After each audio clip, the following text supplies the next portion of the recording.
Hey, good morning. I'm Paige Browning. It's Wednesday. This is Seattle Now. When Seattle adopted Vision Zero in 2015, the goal was to eliminate all traffic fatalities and severe injuries by 2030. While that has not happened, changes have been made toward this goal, like lowering speed limits. But some stretches of Seattle still remain dangerous for drivers and pedestrians. We'll hear more about one of those stretches from KUOW's Clare McGrane in a minute. But first, let's get you caught up.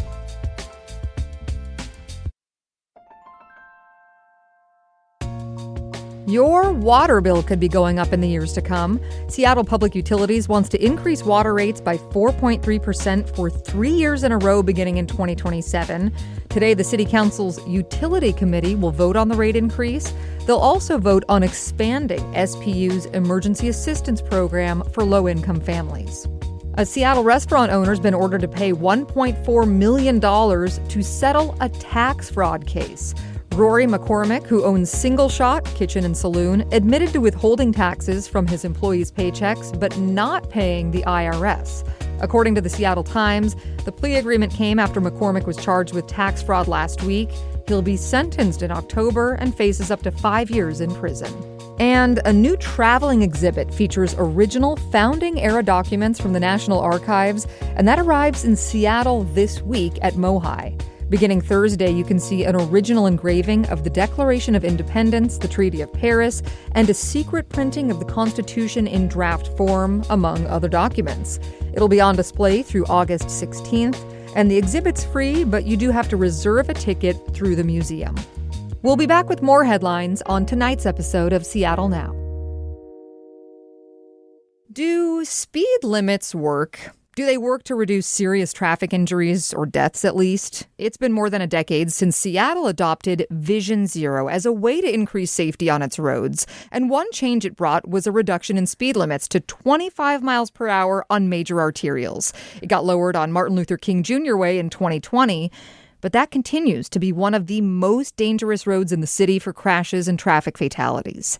Clare McGrane dug into the numbers for KUOW's Control F podcast and is here to talk about what speed limits are doing or not doing. Hey, Clare, welcome back to Seattle Now. It's always a pleasure to be here, Paige. So I understand that your reporting on this story started with a question from a listener. You dig through a lot of numbers on your show, but what was the question that you got here?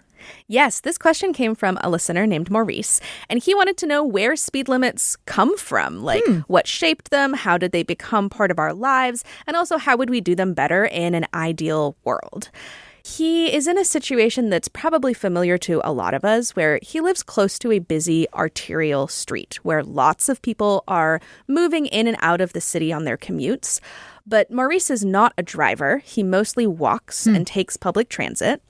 So I wanted to choose a street in Seattle that is similar to the one he told me about. And the one that I landed on is Martin Luther King Jr. Way. Specifically the stretch that goes up through the Rainier Valley between the I-5 intersection and the Rainier intersection. Yeah, okay. And this is partially based on lived experience for you and me. I used to live a few blocks from this road. I know it's your neighborhood, a fast, busy, can be dangerous stretch of road, in my experience. Tell me about MLK Way. It's very busy. It's very busy. That's definitely true. The light rail line runs right through the middle of the street. And it's at grade. Yes, it's at the same level as cars and pedestrians who are crossing the lines to get to the station or just across the street. And it is very wide. So there's 2 lanes of traffic in either direction on either side of the line. It feels kind of like a highway, but it also goes right through a bunch of very neighborhoody neighborhoods, right? So my go-to Vietnamese restaurant is on MLK. There's all sorts of small businesses, houses, daycares, people walking around their neighborhood and going to shops and to transit. I spoke with Clara Cantor about this area. She is the community organizer with the Seattle Streets Alliance. And she pointed out there is this contrast between the feel of the road when you're driving on it and the way people are using the neighborhood around it, because it is very neighborhoody. And it still is this sort of like wasteland of concrete in the middle that feels like you should be driving really fast on. Okay, I can sort of relate to that as a person who has driven this many, many times. I might be going the speed limit or even a few miles above, and people are passing me, giving the angry pass, veering over in front of me. What do experts and residents say makes MLK Way so dangerous? There are a few variables here, so to speak. One, as we mentioned, is the light rail being at grade. This is the only neighborhood street in the city where that is true. The only other spot is in Soto, which is kind of an industrial neighborhood without a lot of foot traffic. But there's also the speed that people travel, obviously. And a lot of this comes down to the design of the road. It feels like a highway. People kind of treat it like a highway. And this is dangerous to pedestrians. For example, there was someone hit and killed by a motorcycle while they were trying to cross the street just last year, very close to where I live. So there is this tension between the design of the road and how people want to use it. The speed limit on Martin Luther King Jr. Way has been 25 miles an hour for a few years now, which feels odd to me because of how fast people go. But briefly, why did the city make that change? Yes, this change was part of Seattle's Vision Zero work. Okay. And that is a project where the goal is eliminating all pedestrian deaths by 2030. And there is a growing evidence base that says that pedestrians are much more likely to be killed if they are hit by a car that is going at a higher speed. There is an influential study about this from 2011, and that study calculated that at 20 miles per hour, if a pedestrian is hit by a car, the car is going 20 miles per hour, they have a 90% chance of surviving that collision. Okay. But that survivability drops steadily as the speed increases. If the car is going 40 miles an hour, the pedestrian has only a 10% chance of surviving. Oh my gosh. Yeah. So the city really wanted to reduce the speed that people are driving on these arterial streets that go through neighborhoods. So they did a test where they reduced speed limits to 25 on a certain number of streets. And they also increased the number of speed limit signs to really hammer home, hey, you should only be going 25. They saw a reduction in speeds and also a reduction in crashes. And what's particularly notable is the number of people going over 40 miles per hour, that really dangerous speed, was cut in half. So based on that data, which I will point out was only from a set of neighborhoods in North Seattle, the city said, this seems to have worked, and then expanded it to the full city in 2020. And I'll just ask the obvious. Are people actually following the speed limit on Martin Luther King Jr. Way? This is going to shock you, Paige. No, is the short answer. I'm really. shocked. Yes. SDOT did 6 speed studies along MLK last year. And in all but one of those, the mean, so the average speed of all the cars on the road, was 30 miles an hour or higher. So you have a lot of people speeding on this road. And that is not good in traffic engineering world. I spoke with Venu Namani about this data. He is the Chief Transportation Safety Officer and City Traffic Engineer at the Seattle Department of Transportation. He told me SDOT did actually see a reduction in speeds when the lower limit went into effect. And he, again, emphasized the impact on the people going 40 plus miles per hour. Those speeds have dropped anywhere from 12% on the corridor to up to 50% on some parts of the corridor. So we are definitely seeing a slowing down of speeds on MLK with just the change in the posted speed limit. I do want to be clear that I wasn't able to see the data that Venu Namani is referencing here. It was not a publicly reported kind of speed study situation.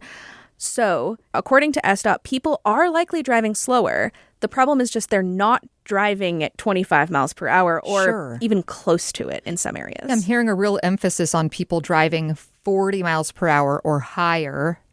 Seattle has been lowering speed limits across the city, though, for a decade or so. Does it make things safer overall? This is a bit difficult to answer because really it's a mixed bag, and it depends on what you mean by safer. So on MLK, for example, I did my own analysis of the city's crash report data. I looked at a period when the speed limit was 35, and then another period when it had dropped to 25. Okay. The number of crashes dropped pretty dramatically. Really? Between those two time periods. The number of injuries also dropped by 25%. So a quarter fewer people being injured in crashes. Unfortunately, that is not true for fatalities. Wow. The number of people who died in crashes on MLK before and after the speed limit changed more than doubled. And unfortunately, this is not just true of MLK. Pedestrian fatalities are increasing across Seattle, and SDOT has come under fire for the rising number of people who are dying on the streets, particularly in these, car hitting a person situations. I'm wondering if speed limits are not the golden ticket to Vision Zero, to eliminating traffic fatalities. What does work to slow drivers down? Well, I don't think there is a golden ticket, unfortunately. Okay. I know, I wish. But, Venu Numani with SDOT really emphasized this point. Speed limit drops are the first step. They're relatively easy to put into place. They do have some impact. The next step is really redesigning roads to be safer. And the way Venu Numani put it was designing roads for everyone, right? Okay. So people who are walking or rolling or on a bike or in a car or on transit, right? So all of those uses, that will really reduce deaths. Is this what we hear of as like traffic calming measures? Yes, exactly. Traffic calming measures and also things like leading pedestrian intervals, which is where the walk signal at an intersection goes before cars get a green light. Yeah. So then the pedestrian is in the street, much more visible, and that improves safety as well. Is there an example or a dream of what MLK Jr. Way could look like with some of these calming measures in mind? Absolutely. There is, in fact, an example just north of the area we've been talking about. So SDOT redesigned MLK from Rainier up through Judkins Park, where the new light rail station is. Yeah. And they narrowed the road to one lane the whole way up, added a protected bike lane, improved signals, and preliminary data shows that the redesign has slowed people down on this street. They have some numbers. But I'll also just say, it feels like people drive slower. And I naturally want to drive slower when I go through this area because there's more going on. There's more people biking. There's more kind of visual clutter that makes me subconsciously go, oh, I need to slow down to make sure I know what's going on. Totally. I mean, I'm just thinking as you're saying this, those different stretches of MLK feel so different. And it is something about that visual clutter. This reminds me of a saying in the design world: signs are bad design. Signs are bad design. Yeah. So if you are in a space, you're like trying to naturally use a space the way that feels right, and there's a sign that says, don't do that. That's a sign that the space is not designed well for what you want people to be doing. So the idea is, instead of kind of the bunch of speed limit signs that say go slower, you should create a space where it feels natural to drive slower. That makes sense. And you spoke with some neighborhood safety advocates for this story. How would they change things on MLK? Yeah, I mentioned the Seattle Streets Alliance earlier. I also spoke with a volunteer that works with that group in the Rainier Valley. His name is Michael Smith, and he used to live on MLK and biked on it quite a bit, and he still lives close to it. I'm just going to let Michael take it away and describe what he would like to see. The road needs to be redesigned. The wide lanes and the few turns in the road itself make it extremely easy to almost accidentally speed, because it feels like a road that you should go fast on. So to combat that, the city could narrow the width of the lanes to make them physically smaller to slow down drivers. The city could remove one of the travel lanes on either side of the road, and that would prevent people from swerving in and out between cars since everyone's in the same lane going the same direction. This is one of the scariest things to me as a driver on MLK. If you're going 25, even 30 miles an hour, cars will weave and swerve around you. And it does not feel great. I'll say that. Yeah. Are changes coming? There are a couple of projects in the works in the south part of the stretch where MLK meets I-5. You may remember there was a pedestrian who was hit and killed by a car earlier this year on this part of MLK.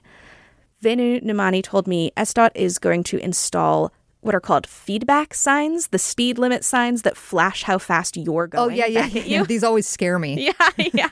Well, they're quite effective because they tell people, like, you're going 10 miles over the speed limit. Like, watch Chill out. Yeah. In the same area, SDOT is thickening the lane lines to make the lanes feel narrower and try and slow people down. But there are no plans in the works to redesign MLK in a substantial way anywhere along the stretch we've been talking about. Clare McGrane, host of KUOW's Control F podcast. Thanks so much. Thank you. We'll come back for a data dump anytime. And thanks for listening to Seattle Now. Slow down and take a moment to rate and review the show on your podcast app. Leave us a note tonight. And also before we go, we've got a question for you. This week on the show, we're asking listeners, the Blue Angels have been doing flyovers in Seattle since 1972. What do you think of this annual seafair tradition? Share your answer in the KUOW app. You just open up the menu and select Talk to Us. More at kuow.org/question. Today's episode was produced by Vaughn Jones with help from Anna Marie Yanni. It was edited by Caroline Chamberlain Gomez. And our production team also includes Andy Hurst, Brooklyn Jamerson Flowers, and Patricia Murphy. Greg Kramer does our theme music. Seattle Now and KUOW Public Radio are members of the NPR network. I'm Paige Browning. Thanks for listening. Talk to you tonight for Evening Headlines.